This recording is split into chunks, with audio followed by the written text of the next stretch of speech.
ओम नारायण नारायण नारायण नारायण।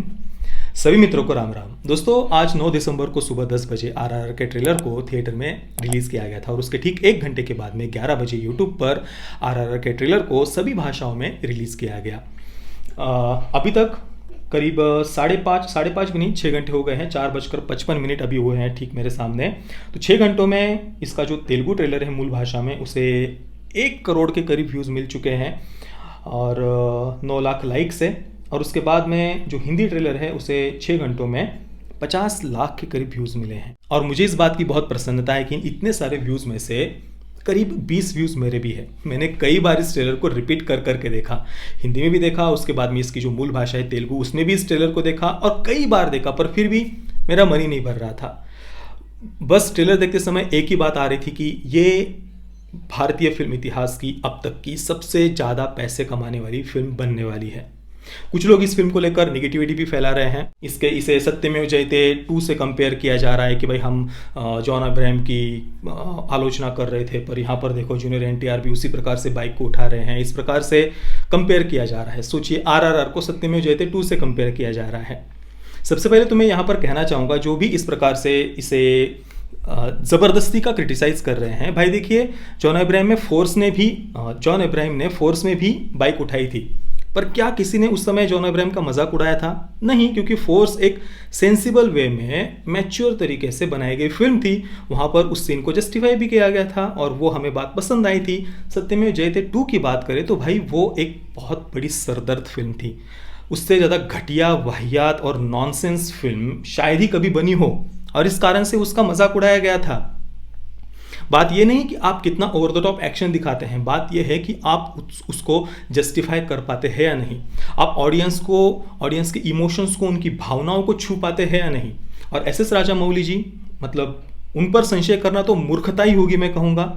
वो जिस प्रकार से अपने कैरेक्टर्स को, अपनी कहानी को, एक पूरी जो अलग दुनिया वो क्रिएट करते हैं अपनी फिल्म में, और उस दुनिया में वो अपने दर्शकों को साथ में लेकर के जाते हैं, जैसे हाथ पकड़कर वो लेकर के जा रहे हो, और हम उन कैरेक्टर्स के जीवन का हिस्सा बन जाते हैं। हम उनके इमोशंस को खुद फील करते हैं। और मुझे बिल्कुल भी कहीं पर भी ऑड नहीं लगे वो एक्शन सीक्वेंसेस। बात ये नहीं कि आप over the top action sequences दिखा रहे हैं, आप उसको सेंसिबल वे में दिखा रहे हैं या नहीं, आप उसको दर्शक उसको विश्वास कर सके उस तरीके से दिखा रहे हैं या नहीं, ये बात सबसे ज़्यादा मायने रखती है। ये तो over the top action sequences वाली तो कई सारी फिल्में बनी हुई है, पर उनमें से कुछ फिल्में हमें बहुत पसंद आती है, तो कुछ फिल्में बिल्कुल मजाकिया लगती है, चाइल्डिश लगती है, बचकानी लगती है, और कुछ फिल्में तो हमें इरिटेट करती है, क्रिंज फील करवाती है।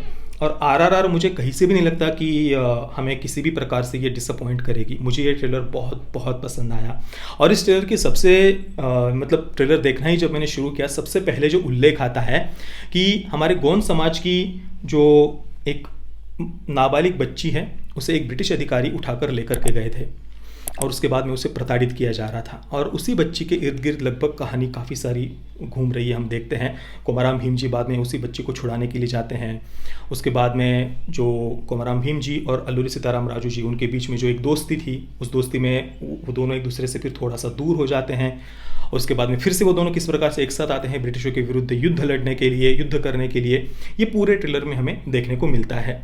तो ये जो सबसे पहले मैंने शुरुआत में देखा ना कि ब्रिटिश अधिकारी कैसे हमारे जो आदिवासी समाज, हमारे जो गरीब जनजातीय समाज है, उनसे, उनकी बच्चियों को कैसे प्रताड़ित करते थे, ये जो शुरुआत में ही उल्लेख आता है, इसे देखकर ही मुझे तुरंत, मैंने आज से करीब 1.5 वर्ष पहले जुलाई 2020 में नॉर्थ ईस्ट के ऊपर एक वीडियो बनाया था।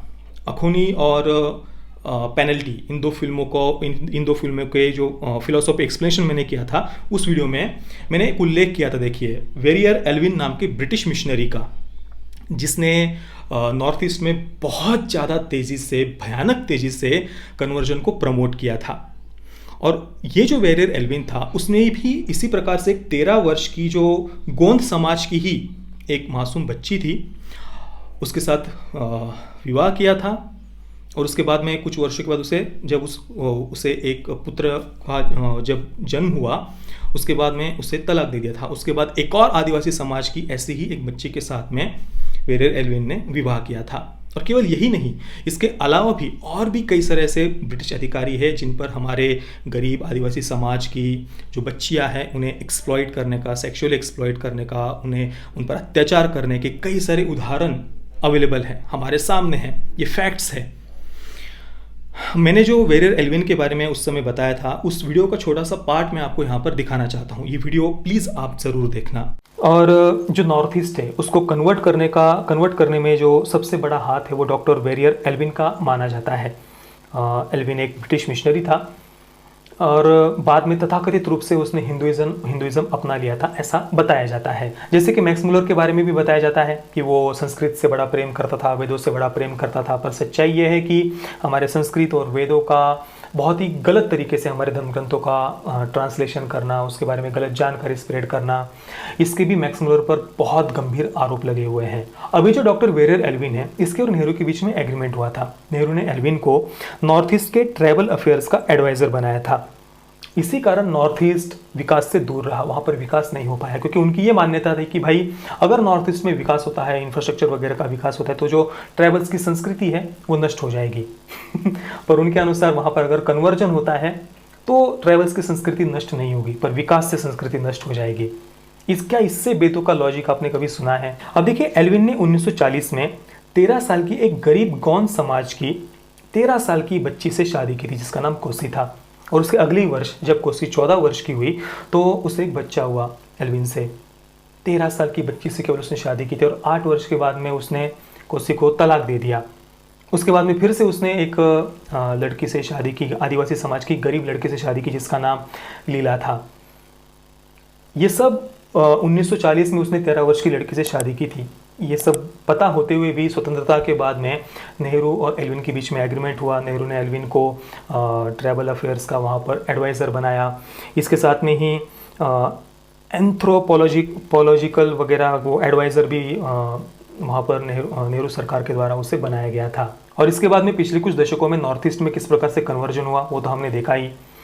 ये कन्वर्जन के हालात इतने ज़्यादा गंभीर है कि देखिए, अभी पिछले ही वर्ष हैप्पी डेबरमा नाम के एक 9वीं कक्षा के छात्र, उसको इतना ज़्यादा पीटा गया कि इंटरनल इंजरीज की वजह से उसकी मृत्यु हो गई। क्यों पीटा गया? क्योंकि उसने वहाँ पर धर्मांतरण का विरोध किया था। ये स्कूल मैनेजमेंट पर आरोप है। उसी स्कूल में उसके ही पिछले वर्ष एक और लड़की ने आत्महत्या की थी, उसने भी इसी प्रकार से धर्मांतरण का विरोध किया था, ये आरोप है। इसके लिए वहाँ के जो मुख्यमंत्री उन्होंने जांच कमेटी वगैरह भी गठित की थी पिछले वर्ष। ये न्यूज़ मैंने इस पर पूरा अलग से वीडियो भी बनाया हुआ है। इतने गंभीर हालात है कन्वर्जन के वहाँ पर। तो दोस्तों, ये सच्चाई थी ब्रिटिशों की, और ये तो कुछ भी नहीं है। ब्रिटिशों के अत्याचार तो इससे भी हजारों गुना ज़्यादा भयावह थे, भयानक थे। हमारे गरीब किसान और आदिवासी समाज पर सबसे ज़्यादा अत्याचार अगर किसी ने किए थे तो वो ब्रिटिश ही थे। और केवल यही नहीं, यहाँ से कई जहाज भरकर ब्रिटिश जो सोना लूट करके लेके गए थे, हमारी संपत्ति को लूट कर लेकर के गए थे, उस कारण से इन्हीं ब्रिटिशों ने भारत को गरीबी और भुखमरी की हालत में लाकर छोड़ा था।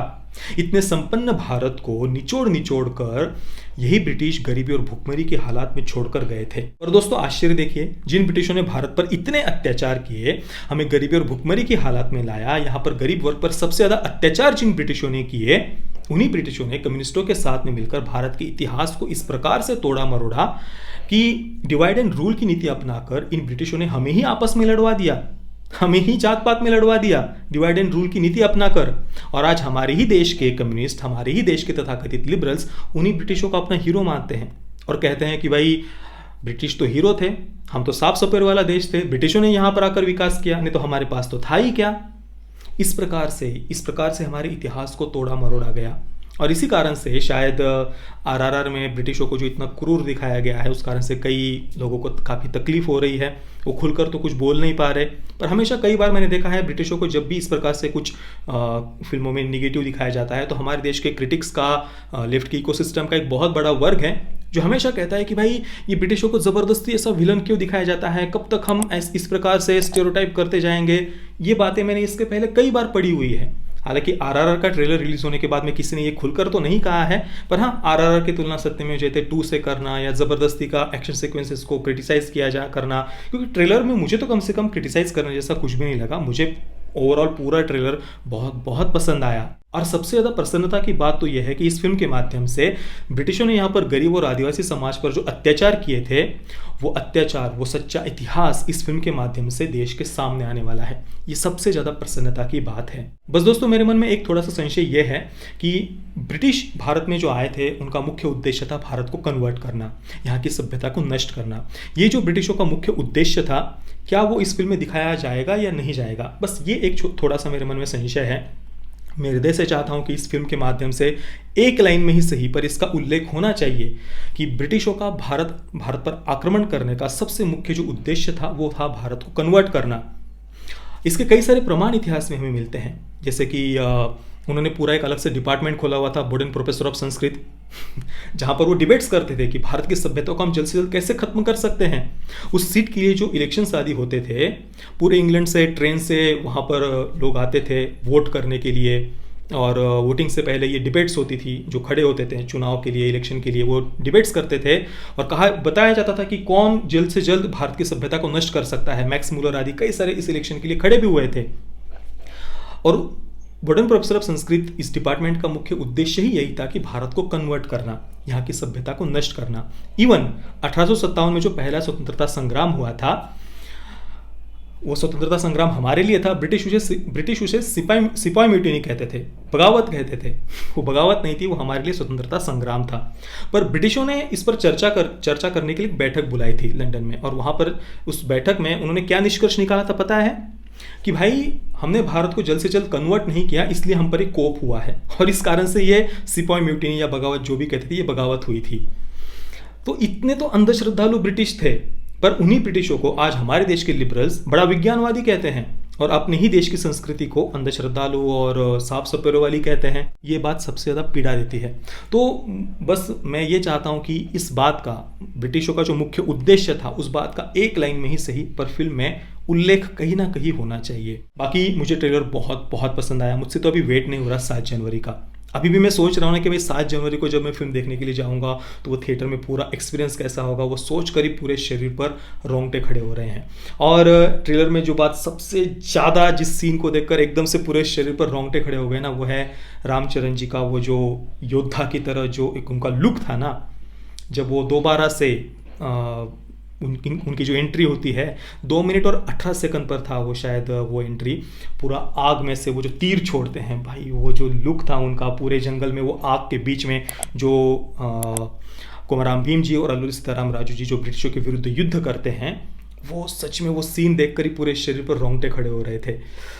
इतनी बड़ी स्क्रीन पर जब हम उसे देखेंगे ना, कितना क्या वो एक्सपीरियंस होगा, आप सोचिए दोस्तों। मैं तो बहुत एक्साइटेड हूँ इस फिल्म को देखने के लिए। बाकी दोस्तों, आपको ये ट्रेलर कैसा लगा, आपका एक्सपीरियंस कैसा था, मुझे आप नीचे कमेंट में अवश्य बताइए। ये वीडियो देखने के लिए आप सभी मित्रों का बहुत बहुत धन्यवाद। जय श्री राम, वंदे मातरम।